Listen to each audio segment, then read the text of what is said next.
Hello friends, मैं अपर्णा पांडे स्वागत करती हूँ आपका अपने यूट्यूब चैनल पर। फ्रेंड्स, इस वीडियो में हम लोग बात करेंगे क्लास 6 एनसीईआरटी। जैसा कि हम लोग पढ़ रहे थे, इसका एक वीडियो आ चुका है, ये दूसरा वीडियो है। इसमें हम लोग चैप्टर 2 की बात करेंगे, खेत खाद्य संग्रह से भोजन उत्पादन तक। उससे पहले मैं बता दूं कि ये चैप्टर मैं आपको कैसे पढ़ाने वाली हूँ। तो इसके लिए मैंने हैंड रिटन नोट्स बनाए हुए हैं। देखिए, बहुत मेहनत से बनाए हुए हैं। तो ये हैंड रिटन नोट्स के माध्यम से मैं आपको पढ़ाऊंगी, और साथ ही साथ मैं ये जो क्वेश्चन है सीटेट में पुटअप हुए हैं, उन क्वेश्चन को भी सॉल्व करेंगे हम लोग बाद में। और ये देखने का प्रयास करेंगे कि किस तरीके से सीटेट में क्वेश्चन डायरेक्ट एनसीईआरटी से पूछे जाते हैं। ठीक है, तो चलिए हम लोग स्टार्ट करते हैं अपना वीडियो। तो चैप्टर 1 अगर आपने नहीं देखा है तो आप चैप्टर 1 पहले देख लीजिएगा, उसके बाद ये चैप्टर 2 पढ़िएगा। तो हमारा चैप्टर 2 है आखेट खाद्य संग्रह से भोजन उत्पादन तक। तो इसमें सबसे पहले बताया गया कि आखेटक खाद्य संग्राहक कौन थे। ठीक है, तो इनका नाम ऐसा क्यों पड़ा? तो ये लोग जो थे ये 20 लाख वर्ष पूर्व रहते थे। एक एक पॉइंट याद रखना, क्योंकि स्टेटमेंट वाइज क्वेश्चन बनता है। और एक जगह से दूसरी जगह ये लोग क्या करते थे, घूमते रहते थे। और इनका ये नाम किस वजह से पड़ा है? भोजन संग्रह की विधि के आधार पर पड़ा है। क्योंकि खाद्य संग्राहक देखिए है, आखेटक मतलब शिकारी, तो इस वजह से इनका नाम भोजन संग्रह की विधि के आधार पर पड़ा है। ये बात ध्यान रखनी है। दूसरी बात, ये जंगली जानवरों का शिकार करते थे, इसलिए इन्हें आखेटक बोला गया। ठीक, मछलियाँ चिड़ियाँ पकड़ना, फल कंदमूल, फल दाने, पौधे पत्तियाँ, अंडे, ये सब इकट्ठा करते थे, इसलिए इनको संग्राहक बोला गया। ये सब बातें ध्यान रखनी है। ठीक है, अब इनके घूमने के कारण क्या थे, किस वजह से ये एक स्थान से दूसरे स्थान तक घूमा करते थे? तो इसलिए क्योंकि एक ही जगह पर फल और जानवर समाप्त हो जाते थे। क्योंकि देखो भाई, अगर एक ही जगह पे वो खाएंगे हर चीज़, मतलब फल तोड़ेंगे, है ना, जानवर वहाँ के खाएंगे, तो वहाँ कभी ना कभी तो वहाँ की ये सब चीज़ें समाप्त हो जाएंगी ना। तो इसी वजह से इनको दूसरी जगह पलायन करना पड़ता था। दूसरा, मवेशी के चारे की खोज में। अब देखिए, इन्होंने जो मवेशी पाले हुए थे, अब वो एक जगह का अगर चारा ख़त्म कर देंगे तो वो दूसरी जगह जाएंगे। तो जब ये दूसरी जगह जाएंगे तो ये भी उनके पीछे पीछे, ये लोग भी उनके पीछे, अपने मवेशियों के पीछे पीछे चले जाते थे। और तीसरा कारण, मौसम के अनुसार, क्योंकि मौसम के अनुसार फल फूल होते थे। जैसे कि किसी सीज़न में कोई फल होता है, किसी सीज़न में कोई फल होता है, तो मौसम के अनुसार फल फूल उगते हैं। तो उस वजह से ये लोग पलायन करते थे। दूसरा, सूखे मौसम में पानी की तलाश में। अगर किसी जगह सूखा पड़ गया है तो वहाँ पर सूखा मौसम, जैसे मान लीजिए कहीं कहीं पर गर्मियों में नदियाँ, है ना, तालाब, ये सब सूख जाते हैं, तो इस वजह से ये ऐसी जगह जाते थे जहाँ पर ये सब चीज़ें अवेलेबल हो, पानी अवेलेबल हो। ठीक है, तो आप, आई होप आपको ये सब चीज़ समझ में आ रही है कि इनके घूमने के क्या क्या कारण थे। ठीक, तो अब देखिए, ये जो आखेटक खाद्य संग्राहक हैं, इनके प्रमाण कहाँ कहाँ मिले हैं? तो भीमबेटका, कुरनूल गुफाएं और हुंजगी। ठीक है, भीमबेटका एमपी में पड़ता है, कुरनूल आंध्र प्रदेश में, और हुंजगी कर्नाटक में पड़ता है। तो ये बात आपको बहुत अच्छे से ध्यान रखनी है। इनसे क्वेश्चन भी पुटअप हुआ है। देखिए, अगर आप लास्ट में आखेटक खाद्य संग्राहकों से देखिए, कई सारे क्वेश्चन आए हुए हैं। ये भी आए हुए हैं सीटेट में, ये आखेटक खाद्य संग्राहक समुदाय एक स्थान से दूसरे स्थान पर क्यों जाते थे। देखिए, अभी मैं बता रही थी। मतलब इस तरीके से इसमें क्वेश्चन आते हैं कि आपको एक एक वर्ड बहुत अच्छे से ध्यान रखना है, क्योंकि स्टेटमेंट वाइज क्वेश्चन आएंगे। ये देखिए, ये भी आया हुआ है, एक विशेष स्थल का चयन क्यों करते थे। ठीक है, तो ये सब बातें हैं। चलिए, अभी हम लोग इन सबको देखेंगे। मैंने दिखाने का प्रयास किया है कि किस तरीके से इससे क्वेश्चन आते हैं, है ना। तो अब देखिए, अब इनके बारे में और नेक्स्ट बात क्या कही गई है कि पत्थर के उपकरण बहुत महत्वपूर्ण थे। मतलब इनके लिए जो है, ये किसका किसका, पत्थर, लकड़ी, हड्डी के औजारों का यूज़ करते थे। तो इनके लिए जो पत्थर के उपकरण हैं, ये बहुत महत्वपूर्ण थे। इसलिए लोग ऐसी जगह ढूंढते थे जहाँ अच्छे पत्थर मिल सके। मतलब ये लोग वहाँ रहना ज़्यादा पसंद करते थे जहाँ पर अच्छे पत्थर के उपकरण बन सकें, वहाँ पत्थर वैसे मिल सकें जिससे ये लोग उपकरण बना सकें। तो ये लोग ऐसे स्थान का चयन करते थे। ठीक है, तो एक ये भी पॉइंट है, ये भी इम्पोर्टेंट है, ध्यान रखिएगा। चलिए अब हम लोग आते हैं शैल चित्रकला के बारे में पढ़ते हैं। तो शैल चित्रकला क्या थी? तो पहले ना पुराने ज़माने में जो लोग रहते थे तो वो गुफाओं में रहते थे और उनकी दीवारों पर कुछ चित्र बना देते थे, पेंटिंग्स बना देते थे, तो उन्हीं को ही शैल चित्र बोला जाता है। देखिए जैसे ये एक इंसान देखिए यहाँ पर किसी जानवर का शिकार करने के लिए दौड़ रहा है और वो जानवर आगे भाग रहा है, इस तरीके का शो किया गया है इसमें। तो इसमें देखिए ये डायरेक्ट मैंने एनसीईआरटी से पिक लगाई है, लिखा जिन गुफाओं में लोग रहते थे उनमें से कुछ की दीवारों पर ये चित्र मिले हैं। ठीक है, लिखा है इनमें से कुछ सुंदर उदाहरण एमपी और दक्षिणी यूपी। ये पूछा गया है क्वेश्चन के कहाँ मिले हैं, तो दक्षिणी यूपी और एमपी वाले एरिया में। ठीक है, दक्षिणी यूपी और एमपी वाले एरिया में मिले हैं। अभी मैं आपको मैप में दिखाऊंगी किधर है। ठीक, आगे ये देखिए मैप ये बना हुआ है ना, यहीं पर ये देखिए, एक मिनट, ये है यहाँ पर, ये दक्षिणी यूपी और एमपी वाला एरिया ये पड़ता है, ये वाला एरिया। ठीक, तो इसी में ही ये जो भीमबेटका मैंने अभी आपको दिखाया, ये मैप इधर भी देख सकते हैं। भीमबेटका कहाँ पर पड़ता है? ये एमपी में पड़ता है, ये भीमबेटका। तो इसमें बताया गया है कि भीमबेटका जो है नर्मदा घाटी के पास में पड़ता है। नर्मदा नदी मैंने आपको दिखाई थी पिछले वीडियो में, तो नर्मदा घाटी के पास में पड़ता है और इसमें विभिन्न गुफाएं व कंदराएं मिली हैं। ठीक है, अच्छा यहाँ पर रहते क्यों थे लोग? तो अच्छा ये देखिए भीमबेटका की गुफाओं का एक ये चित्र है। और यहाँ क्यों रहते थे लोग? तो यहाँ धूप, बारिश, हवा से बचने के लिए यहाँ पर लोग रहते थे, धूप, बारिश और हवा से बचने के लिए। ठीक है, ये आपको लग सकता है कि इम्पोर्टेंट नहीं है, पर स्टेटमेंट में क्वेश्चन ऐसे आ सकता है कि गुफाओं में लोग क्यों रहते थे, कोई भी कारण आपको दे सकता है, उनमें से हो सकता है एक सही हो। ठीक है, तो इसलिए ये सब स्टेटमेंट की पर्पज़ से ये सब चीज़ें इंपॉर्टेंट है, क्योंकि सीटेट में बहुत अंदर डीपली जाके क्वेश्चन पुट अप होते हैं। अगर आपने प्रीवियस ईयर देखा है तो आप ज़रूर ये बात जानते होंगे। अच्छा, पूरा स्थल क्या होते हैं? तो पूरा स्थल उस स्थान को कहते हैं जहाँ औजार, बर्तन, इमारतों जैसी वस्तुओं के, मतलब कि जो पुराने ज़माने की वस्तुएं जो बहुत पहले यूज़ होती थी उनके अवशेष अगर हमें मिलते हैं तो उस ऐसे स्थल को हम पूरा स्थल कहते हैं। अब ये पूरा स्थल कहाँ कहाँ हो सकते हैं? ज़मीन के ऊपर भी हो सकते हैं, अंदर भी हो सकते हैं, समुद्र में, नदी तल में, कहीं भी हो सकते हैं, है ना। बेसिकली जहाँ पर ये सब चीज़ें मिलेंगी, पुरानी चीज़ें, उनको ही हम पूरा स्थल बोलते हैं। ठीक है, अब इसमें देखिए जो अभी मैंने आपको यहाँ पर बताया था कि आखेटा खाद्य संग्रह के प्रमाण भीमबेटका, कुरनूल, उंसगी से मिले हैं, तो उसको ये मैप में दिखाने का प्रयास किया गया है। ठीक है, ये भीमबेटका एमपी में पड़ता है, कुरनूल आंध्र प्रदेश में और उंसगी कर्नाटक में पड़ता है। आगे हम लोग देखेंगे आग की खोज, ऐसे हेडिंग पड़ी हुई है एनसीईआरटी में, तो उसमें ये दिया है कुरनूल गुफा। कुरनूल गुफा में क्या हुआ है?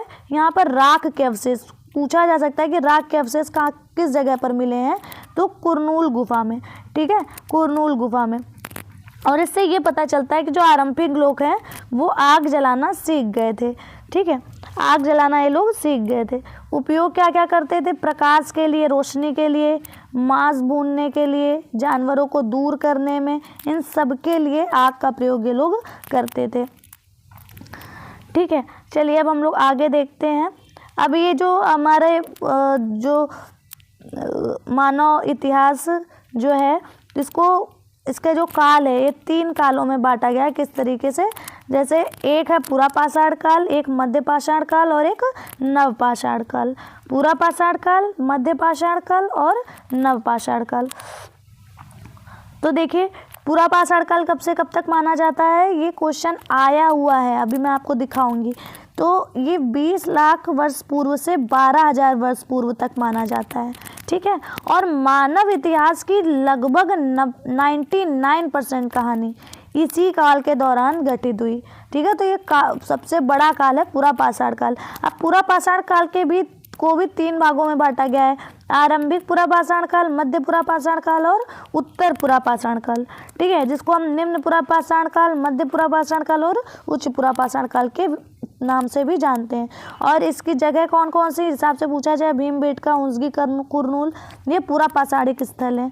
ठीक है, ये बात ध्यान रखनी। अब देखिए इससे सीटेट में क्वेश्चन पुट अप हुआ है, अभी मैं आपको दिखाती हूँ।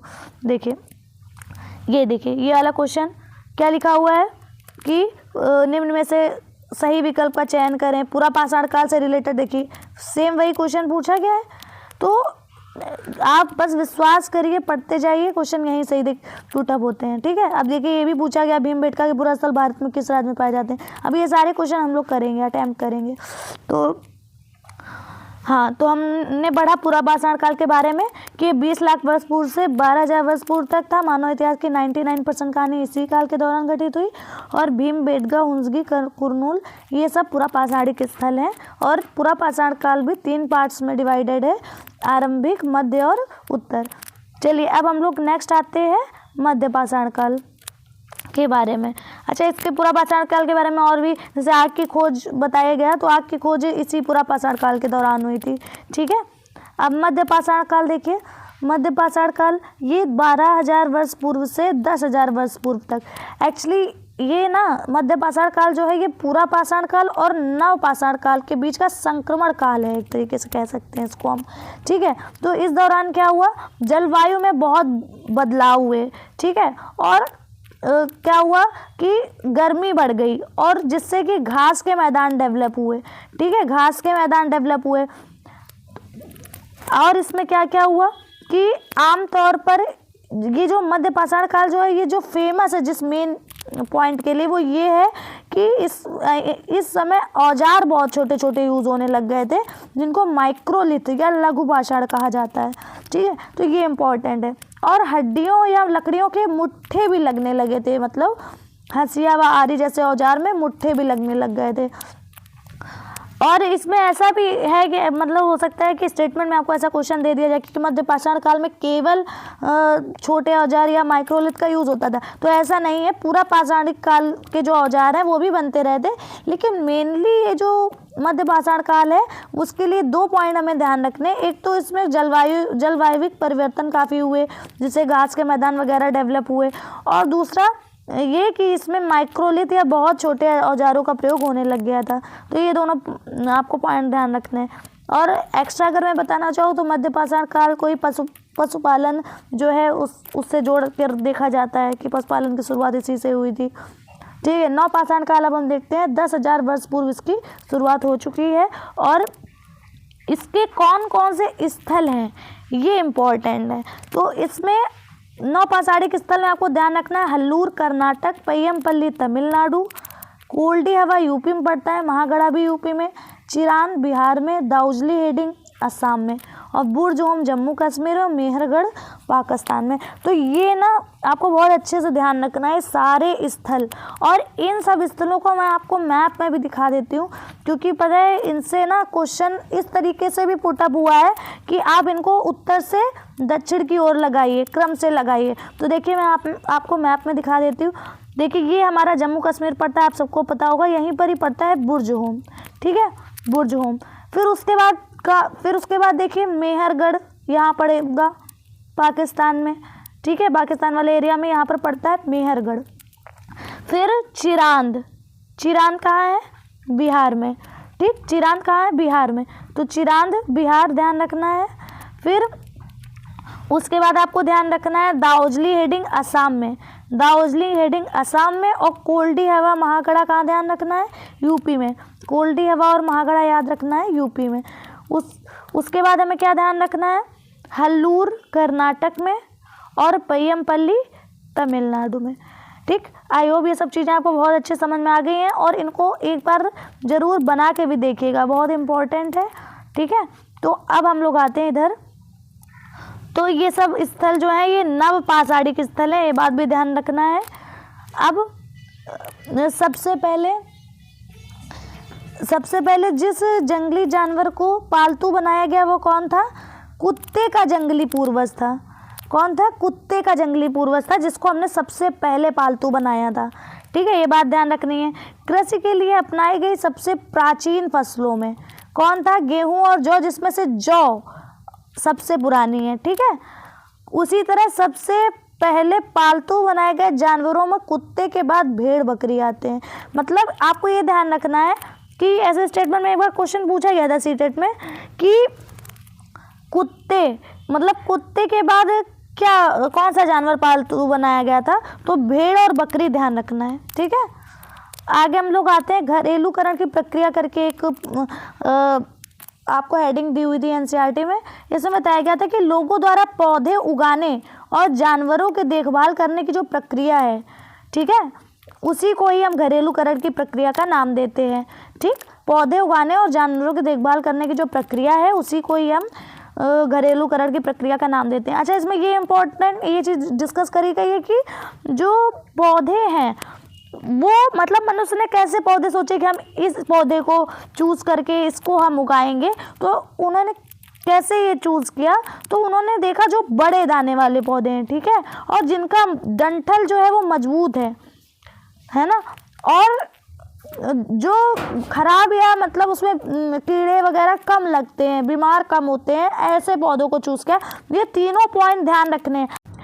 अब देखिए कैसे जानवरों को पालते थे, तो ऐसे जानवरों को पालते थे जो अहिंसक हों और जिनके दांत व सींग छोटे हों और बीमारी की संभावना कम हो। और एक बात ये भी उसमें मेंशन हुई है कि जब वो लोग जानवरों को पालने लग गए, है ना, तो उन जानवरों के दांत और सींग छोटे होते चले गए। ठीक है, ये पॉइंट भी मेंशन है, तो ये बात भी ध्यान रखना है। जब लोग पौधे उगाने लगे तो उनकी देखभाल के लिए उन्हें एक ही जगह पर लंबे समय तक रहना पड़ा था, है ना, क्योंकि उन्हें अगर मतलब पौधे उगाने, कृषि करनी है तो उनकी देखभाल भी करनी होगी और भी जानवरों से, है ना, उनको समय पर पानी और सब कुछ देना होगा, तो उन्हें एक समय पर रहना पड़ा था, एक जगह पर रहना पड़ा था। ठीक, इस तरीके से घरेलूकरण की प्रक्रिया शुरू होती है। अच्छा, ये लोग जब उगाते थे उसके बाद इनका भंडारण कहाँ करते थे, तो इसके लिए इन्होंने मिट्टी के बड़े बड़े बर्तन बनाए थे, टोकरियाँ बुनी थी और ज़मीन में गड्ढे खोदे। तो ये बात भी ऐसे दे सकता है कि भंडारण किस में करते थे। हो सकता है आपको 3 पॉइंट बना के दे दे, फिर A B C या A B या A, इस तरीके से दे सकता है। तो ध्यान रखना है कि उन्होंने भंडारण मिट्टी के बड़े बड़े बर्तनों में किया, टोकरियाँ उसके लिए बुनी थी और ज़मीन में गड्ढे खोद कर भी उसका भंडारण, अनाज का भंडारण ये लोग करते थे। अच्छा, एक पॉइंट और मेंशन है, ये बात भी ध्यान रखनी है कि पशुपालन को उसमें बताया गया एनसीईआरटी में कि ये भी भोजन भंडारण का एक तरीका है। कैसे? क्योंकि देखिए पशु जो है उनसे क्या हमें मिलता है, दूध मिलता है। अब जैसे लोग क्या हुआ कि पुराने ज़माने में लोग भूखे थे, अगर मान लीजिए अनाज नहीं सही से पैदावार हो पाई है, तो पशुपालन अगर उन्होंने किया हुआ है, अगर पशुओं को पाला हुआ है, तो वो ना, अगर जैसे गाय है तो उससे दूध मिलेगा, उससे तो उनकी जो भूख है वो शांत होगी।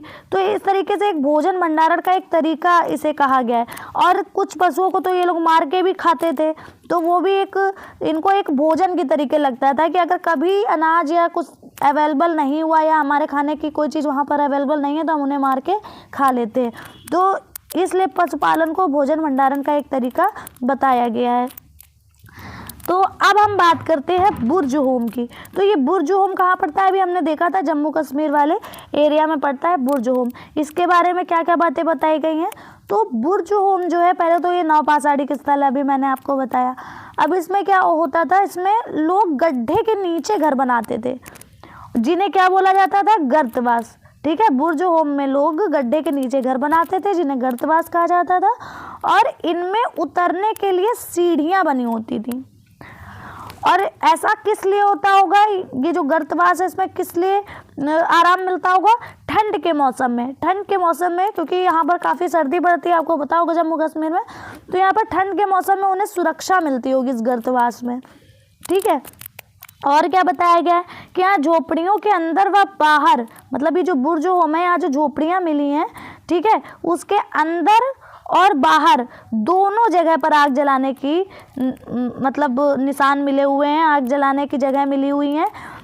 क्यों? इससे ये पता चलता है कि लोग मौसम के अनुसार अंदर या बाहर खाना पकाते होंगे, क्योंकि भाई दोनों जगह मिली, अंदर और बाहर दोनों जगह आग जलाने की जगह। तो इससे कि हम ये अंदाज़ा लगा पाते हैं कि हो सकता है ये लोग मौसम के अनुसार खाना बनाते हों, अंदर या बाहर। ठीक है, तो ये फिर से देख लीजिए बुर्ज होम कहाँ बढ़ रहा है, यहाँ पे। ये मैप बहुत इम्पोर्टेंट है, इसको बहुत अच्छे से ध्यान रखना है। आगे हम लोग देखेंगे लोग क्या करते थे, औजार की धार को अधिक पैना करने के लिए क्या करते थे, उन पर पॉलिश चढ़ाई जाती थी। तो ये इम्पोर्टेंट है, पूछा जा सकता है कि निम्न में से कौन सा स्टेटमेंट सही है या गलत है, तो उसमें ये स्टेटमेंट दे सकता है कि औजार की धार को अधिक पैना करने के लिए क्या करते थे, उस पर पॉलिश चढ़ाते थे। और नवपाषाण युगीन स्थलों से मिट्टी के बर्तन भी मिले हैं। ध्यान रखना है, मिट्टी के बर्तन भी मिले हैं जिन पर कभी कभी अलंकरण किया जाता था।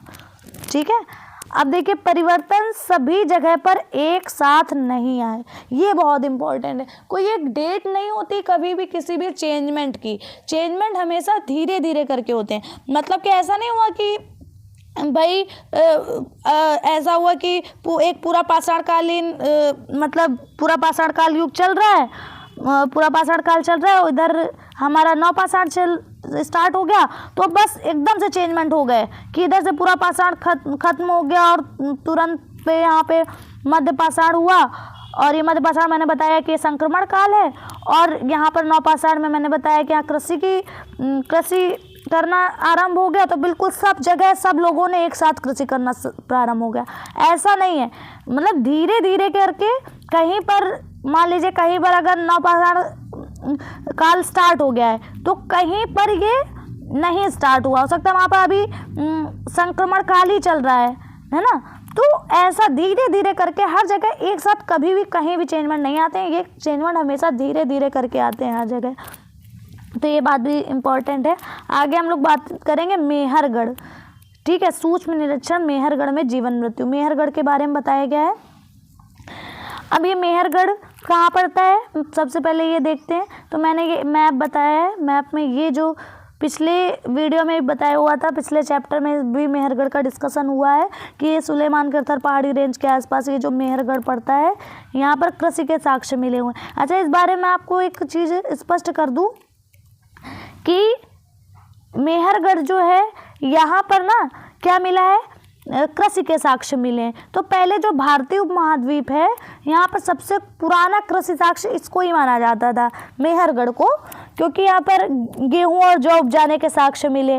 ठीक है, लेकिन अब नवीनतम खुदाई से पता चला है कि अगर भारतीय उपमहाद्वीप में कृषि के प्राचीनतम साक्ष्य पूछे जाए तो लहुरा देव जो कि यूपी में पड़ता है उसे अब माना जाता है, लेकिन कृषि के मतलब कि गेहूं जौ के नहीं, गेहूं जौ के तो प्राचीनतम साक्ष्य वहीं से मिले, लहुरा देव से ना चावल के साक्ष्य मिले। तो ये आप ध्यान रख सकते हैं। बाकी हम मेहरगढ़ के बारे में डिस्कशन करते हैं जो कि एनसीईआरटी में मेंशन है। तो ये ईरान जाने वाले सबसे महत्वपूर्ण रास्ते कहाँ, बोलन दर्रे के पास एक हरा भरा समतल स्थल है, पहली बात तो ये। दूसरा, यहीं पर मानव ने सबसे पहले क्या उगाया था, जौ और गेहूं और भेड़ बकरी पालना सीखा था। और विभिन्न जानवरों की हड्डियां भी यहाँ से मिली हैं, किसकी किसकी, हिरण सुअर भेड़ बकरी, ध्यान रखना है, हिरण सुअर भेड़ बकरी इनकी हड्डियां भी यहाँ से मिली हैं। और यहाँ पर क्या क्या मिला है, चौकोर व आयताकार घरों के अवशेष मिले हैं।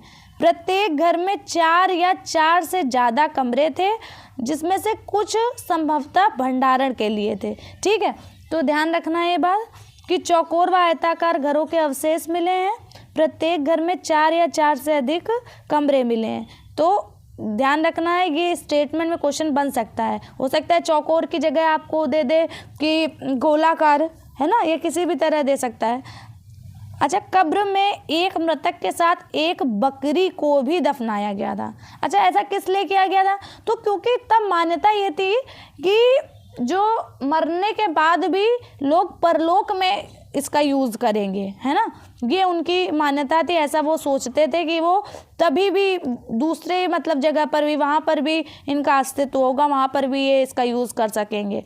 संभवतः इसे परलोक में मृतक के खाने के लिए रखा गया होगा, जो बकरी रखी गई है। तो ध्यान रखना है, मृतक के साथ बकरी कहाँ पर मिली, मेहरगढ़ में, ध्यान रखना है। अच्छा, इसके बाद कुछ महत्वपूर्ण तिथियाँ, जैसे मध्य पाषाण युग कहाँ से कब से कब तक, 12,000 से 10,000 वर्ष पूर्व तक। बसने की प्रक्रिया कब प्रारंभ हुई, 12,000 वर्ष पूर्व से। नवपाषाण युग का प्रारंभ कब से हुआ है, तो 10,000 वर्ष पूर्व। और मेहरगढ़ में बस्ती का आरंभ कब हुआ, लगभग 8,000 वर्ष पूर्व। तो ये बात अच्छे से ध्यान रखनी है। आगे हम लोग अब क्वेश्चन चलिए थोड़े डिस्कस कर लेते हैं जो आए हुए हैं। तो आखेटक और खाद्य संग्राहक लोग एक जगह से दूसरी जगह घूमते रहते थे। पहले आपको कथन कारण में दिया हुआ है कि आखेटक और खाद्य संग्राहक लोग एक जगह से दूसरी जगह घूमते रहते थे, बिल्कुल सही बात है। इसका कारण दिया हुआ है किसी इलाके में पौधे और जानवरों जैसे संसाधनों का खत्म होना संभव है, ये भी बिल्कुल सही। मैंने एक कारण ये भी बताया था इनके घूमने का कि पौधे और जानवर एक जगह समाप्त हो जाते थे तो ये दूसरी जगह पलायन करते थे उनकी तलाश में, तो बिल्कुल सही बात है। तो अच्छा ये देखिए इसका कारण है या नहीं, तो हम क्यों लगा के देखते हैं। जैसे खेटक और खाद्य संग्राहक लोग एक जगह से दूसरी जगह घूमते रहते थे क्योंकि, तो बिल्कुल सही इसमें फिट बैठ रहा है, क्योंकि किसी इलाके में पौधे और जानवरों जैसे संसाधनों का खत्म होना संभव है। तो हमारा ए और आर दोनों सही हैं और आर ए की सही व्याख्या करता है, ये हो जाएगा। आगे हम लोग देखेंगे भारत में 4 पुरातात्विक स्थलों के नाम नीचे दिए गए हैं, पय्यमपल्ली, भीमबेटका, हुंजगी और बुर्जहोम। तो इसमें कौन सा विकल्प उत्तर से दक्षिण की दिशा में इन पुरास्थलों की स्थिति का सही क्रम प्रस्तुत करता है। देखिए आया ना क्वेश्चन मैप वाइज, तो कैसे हम लोग इसे करेंगे, ये भी सीटेट 2022 में पूछा गया था जो 2023 में एग्जाम हुआ था।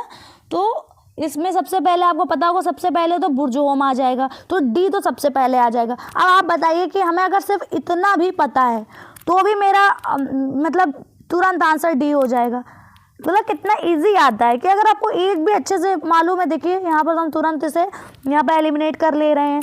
बाकी हम एक बार सही देखेंगे बुर्जहोम, फिर उसके बाद आपको ध्यान होगा कि इसके बाद देखो पय्यमपल्ली तो तमिलनाडु में पड़ेगा, वो तो भारत में नीचे साइड पड़ता है, ठीक है, और हुंजगी कर्नाटक में पड़ेगा। अगर आप इन दोनों में कंफ्यूज भी हैं कि ये दोनों किधर साइड, क्योंकि भाई इधर तमिलनाडु पड़ता है इधर कर्नाटक पड़ा है, तो अगर आप इसमें कंफ्यूज भी हैं तभी आपको क्या करना है कि बुर्जहोम, और ये तो पता है आपको कि भीमबेटका तो ऊपर पड़ेगा एमपी वाले में, बुर्जहोम ऊपर पड़ेगा, तो डी बी आंसर आप लगा देते डी बी। और फिर अब आप ध्यान रखिए कि हुंजगी पहले पड़ता है और फिर पय्यमपल्ली, तो ये बात अच्छे से ध्यान रखनी है। नेक्स्ट हम लोग आएंगे खेटक खाद्य संग्राहक समुदाय एक स्थान से दूसरे स्थान क्यों जाते थे, तो वे आसपास के पौधों, फलों और जानवरों को खाकर समाप्त कर देते थे, इस वजह से जाते थे। तो बिल्कुल सही बात है, एक तो ये भी कारण है। जानवर एक जगह से दूसरी जगह जाया करते थे, ये भी सही है। पेड़ों और पौधों में फल फूल अलग अलग मौसम में आते थे, ये भी सही है, ठीक है।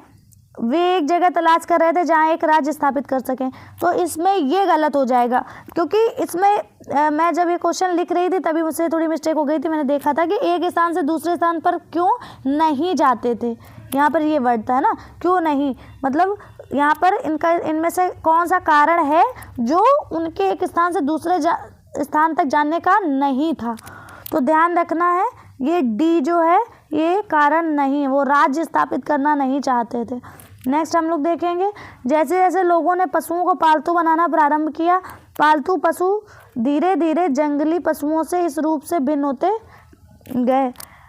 अब किस रूप से भिन्न होते गए, उनके दांत छोटे हो गए, इनके सींग छोटे हो गए। यही मैंने अभी बताया था कि उन्होंने पालतू पशुओं को जैसे ही पालना स्टार्ट किया तो धीरे धीरे करके उन पालतू पशुओं के दांत छोटे हो गए और उनके सींग छोटे हो गए, ठीक है। तो ए बी दोनों सही हैं। नेक्स्ट हम लोग आएंगे खेटक संग्राहकों द्वारा रहने के लिए एक विशेष स्थल का चयन करने हेतु वैध कारणों में से निम्न में से कौन सा कारण हो सकता है। तो बताइए, अच्छी गुणवत्ता वाले पत्थरों की उपलब्धता, मैंने कहा कि बिल्कुल सही बात है, जहाँ पर अच्छे पत्थर उपलब्ध होते थे वहाँ ये लोग रहने को प्रेफर करते थे। आगे है स्थानीय जनजातियों के साथ घनिष्ठता, ऐसी कोई बात नहीं कही गई एनसीईआरटी में। भगवान एवं अन्य शक्तियों का भय, ऐसी भी कोई बात नहीं कही गई। और समूह के मुखिया का भय, ऐसी भी कोई बात कही नहीं गई है। तो हमारा ए आंसर हो जाएगा। नेक्स्ट हम लोग आते हैं भीमबेटका के पुरा स्थल भारत के किस राज्य में पाए जाते हैं, तो मैंने बार बार बताया ये एमपी में पाए जाते हैं।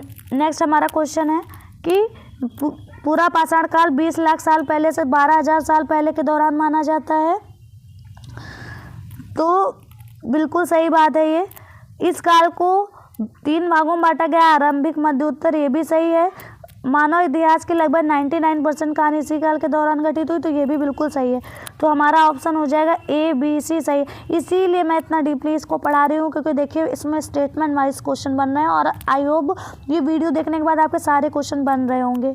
नेक्स्ट हम लोग देखेंगे कौन सा विकल्प मृतकों को उनके सामान के साथ दफनाए जाने के कारण की सबसे अच्छी व्याख्या है। तो कौन सा विकल्प मृतकों को उनके सामान के साथ दफनाए जाने के कारण की सबसे अच्छी व्याख्या है।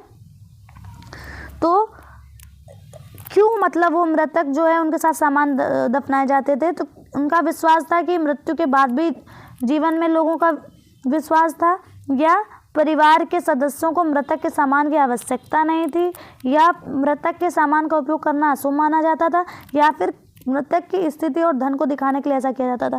तो आपको पता होगा, मैंने बहुत अच्छे से बताया कि उनका विश्वास था कि मृत्यु के बाद भी जीवन होता है, इसलिए तो ए आंसर सही हो जाएगा। बाकी तीनों ऑप्शन रॉन्ग है।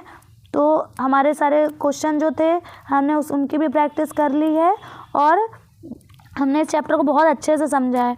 तो आई होप आपको मेरा वीडियो पसंद आया होगा, मेरी मेहनत पसंद आई होगी।